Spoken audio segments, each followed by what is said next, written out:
Hey everyone, today's our topic is gender, religion and caste.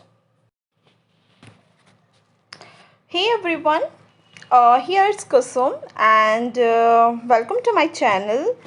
Today's our topic is gender, religion and caste. And the content I have taken from NCERT Civics 10th Standard. Okay, so let's see what are the contents of these chapters and how gender, religion and caste affects the society and how they are different from each other, and what are the benefits and the disadvantage in the society or in the country. So overall in this chapter we will see that there are social differences, okay, like based on gender, religion and caste. So in such case that there is a nature of division in the India, okay, and how it gets expressed in politics, we will be seeing that here, because civics is all meant for the political life. Let's move. So our first topic is gender and the politics. Okay, so do you know that there is a public and private division of work? This public and private division of the work, if I will speak about girl and the boys and the girls, or girl and the boy, if we will speak about this, what it mean that we have, our society has fixed the image for the boys, and even society has fixed the image for the girl. Okay, so what it mean that the girl is reserved to do the household work, washing the cloth, utensils, other all things, household work. Okay, but males or the boys are reserved to go out and work. Okay, and they are having the more freedom as compared to the girls. So this all things are something which is reserved. Okay, and the main responsibility of the boys is to earn the money and to run the house or to run the family, and the main role of the girl is that to maintain the house and to bring up the children and do the all household work. Okay, so by this all thing we are coming to see that we see here a sexual division of labor.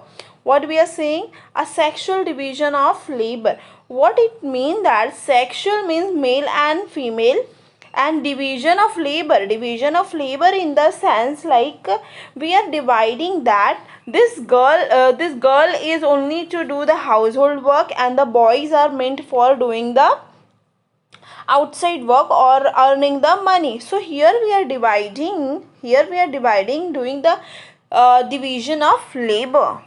Okay, so here actual definition of the sexual division of labor is a system in which all work inside the home is either done by the woman or of the family or organized by them through the domestic helpers.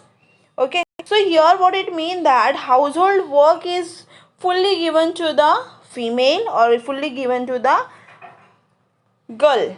Okay, so here there is a creation of the sexual division power. But do you know that this is the hierarchical situation coming from generation to generation? Every year we see this type of thing happens. It is not like that ki after finishing 2020, after finishing 2025, after finishing 2030, there will be the generation जहाँ पे boys काम करेंगे घर का और ladies will be working out. No, it is from far or forefathers this thing is coming, and like then now also we are surviving in that society कि यहाँ पे सिर्फ गर्ल्स काम करेगी घर का और बॉयज़ बाहर का हैंडल करेंगे. So like it is like what we can say that this thing is based on the biological things like male female के basis पे हमने सब कुछ divide कर दिया है. Okay, so like and gender is one of the natural thing, it cannot be changed. वो कोई चेंज नहीं कर सकता. अगर आप एक बार गर्ल बॉर्न हो चुके हो तो you have to be a girl, and आपको वही काम करना है जो सोसाइटी में लिखा हुआ है. लिखा हुआ in the sense like society में जो परसेप्शन बना हुआ है, like girl are meant for the household work, आपको भी वही करना है. But did you wonder that washing clothes or cooking food, hotel management, or in the hotel master chefs are there, they are male. Did you wonder कि वो भी तो खाना बनाते हैं, वो भी कुकिंग करते हैं, सब कुछ करते हैं, बट वो मेल है. ओके, सो यहाँ पे nowadays what we are saying that what we are seeing that male है, अगर उसको बाहर पे किया जाता है उसी काम के लिए, अगर उसको पैसे मिलते हैं, लाइक अगर वो होटल मैनेजमेंट कर रहे हैं या होटल में वो वर्क कर रहे हैं and like is great chef और whatever he is a cook over there, अगर उनको मनी मिल रहा है तो he will be working over there. Okay, he will be working over then. So it mean that अगर वो बाहर जाते हैं, सेम काम करते खाना बनाने का, अगर हम घर में खाना बनाते हैं हमें पैसे नहीं मिलते, बट अगर मेल को बाहर खाना बना के पैसे मिल रहे हैं तो that is the profession, that is the profession. So now in now generation why it is not thought like that कि अगर फीमेल्स भी काम कर रही है तो उनको भी पे किया जाए. But sometime it is wonder that females male से ज़्यादा काम करती है बट उनको रिकॉग्नाइजेशन नहीं मिलता है, उतनी इम्पोर्टेंस नहीं मिलती है. उसी जगह पे अगर हम बॉयज़ का देखें या मेल्स का देखें तो वो बाहर जाके जो काम करते हैं that work gets a name fame more. Okay, इसने ये किया है, उसने वो किया है, इतना बड़ा काम करता है, he earns money, he do like that, he handles very well his house. Okay, so उसे नेम फेम मिलता है. तो यहाँ पे ये बोलना है कि यहाँ पे फीमेल्स का या गर्ल्स का रिकॉग्नाइजेशन बहुत कम है.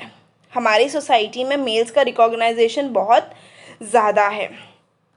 ओके, भले से लाइक हार्ड वर्किंग फीमेल हो घर में एंड मेल का वर्क ज़्यादा नहीं हो, but then also name and fame किसका होगा? मेल का होगा. So, like due to this sexual division, there is a result of division of labor. Although women constitute half of the humanity, the role in public, like especially politics, in a minimal in most society. What happens? Do you know that our society or the full world is made up of 50-50?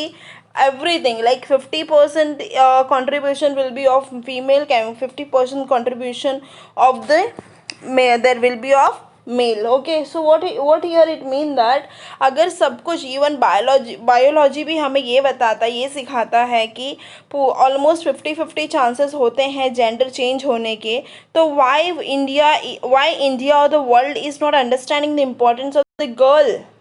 Why India is away? Why India is neglecting this thing? Okay, so due to negligence, we girls are having the very less position in the politics. Actually we are studying the civics, तो हमें almost directly किस पे jump करना है? Politics में. हमारा यही मोटो है कि हमें ये अंडरस्टैंड करना है कि जेंडर कैसे अफेक्ट करता है पॉलिटिक्स में. आपने देखा होगा कि maximum position and higher positions पे कौन रहते हैं? मेल्स रहते हैं. कोई मिनिस्टर्स है, चीफ मिनिस्टर्स है, या कहीं के कलेक्टर्स है, एवरी मोस्ट ऑफ जगह पे कौन रहते हैं? यहाँ पे मेल्स रहते हैं. फीमेल्स को बहुत कम जगह दी जाती है. Okay, so let's see now. More radical women's movement aimed at equality in the personal and family life as well. These movements are called feminist movements. अब हमने देखा कि बहुत ज़्यादा डिवीज़न हो जाता है, सेक्शुअल डिवीज़न हो जाता है. मेल वही काम करता है, फीमेल वही काम करती है, बट मेल को बहुत ज़्यादा रिस्पेक्ट्स मिलती है, बट फीमेल को बहुत कम रिस्पेक्ट मिलती है. सो इस चीज़ को जनरेशन टू जनरेशन देखा चला आ रहा था. और फिर कुछ लाइक जैसे ही मॉडर्नाइजेशन हो गया है तो उसमें चेंजेस आने लगे हैं. आजकल काफ़ी वुमेंस को भी रिकॉग्नाइजेशन मिलता है और काफ़ी बड़े बड़े इंडस्ट्री के वो मैनेजर, सीईओ रहते हैं, बैंकर्स हैं, बहुत सारे. लाइक अभी तो ऑलमोस्ट मिनिस्ट्री लेवल पे भी, like if we will see the finance minister is Sitharaman. Okay, Nirmala Sitharaman. So what it mean that अब पीपल या अब सोसाइटी वुमेन्स को भी थोड़ा दर्जा देने लगे हैं, वो रिकॉग्नाइज करने लगे हैं उनके वर्क को भी. Okay, and this all thing is possible due to the feminist movements. Okay, what is a feminist movement? अगर कोई वुमेन हो या मेल हो या मैन हो, वो बिलीव करता है कि वुमेन को भी इक्वल राइट मिलना चाहिए एंड इक्वल अपॉर्चुनिटी मिलना चाहिए. Okay, so that person will be called as a feminist. अगर मैं सोच रही हूँ कि each and every women should get equal right, then I am the feminist. अगर आप सोच रहे हो, आप मेल हो, अगर आप सोच रहे हो कि वुमेन को भी इक्वल राइट मिलना चाहिए, इट मीन दैट आप भी फेमिनिस्ट हो। ओके, सो ऐसे हमारे इंडिया में या वर्ल्ड में बहुत सारे फेमिनिस्ट ग्रुप है जो लड़ते हैं कि फीमेल्स को भी उतना ही राइट दो, उतना ही हक दो जितना कि हम मेल को देते हैं। इससे क्या होगा, इक्वालिटी बढ़ेगी, दर्जा बढ़ेगा, किसी को डिस्क्रिमिनेशन फेस नहीं करना होगा, किसी को उनको फील नहीं होगा, डिप्राइव फील नहीं होगा कि हमारी कोई वैल्यू नहीं है सोसाइटी में। Okay, so here like in the due to this feminist movement, our women got the right or they got the equality in our political life. Equality तो हम नहीं बोल सकते पॉलिटिकल लाइफ में, बिकॉज 50-50% वाला रेशियो नहीं है अभी भी। अगर हम देखने जाए कि सोसाइटी में कैसे डिस्क्रिमिनेशन किया जाता है वुमेंस के साथ, और वो डिसएडवांटेजेस फेस किया जाता है, ऑपरेशंस किया जाता है वुमेंस का। And it is, do you know the term पैट्रियार्ची?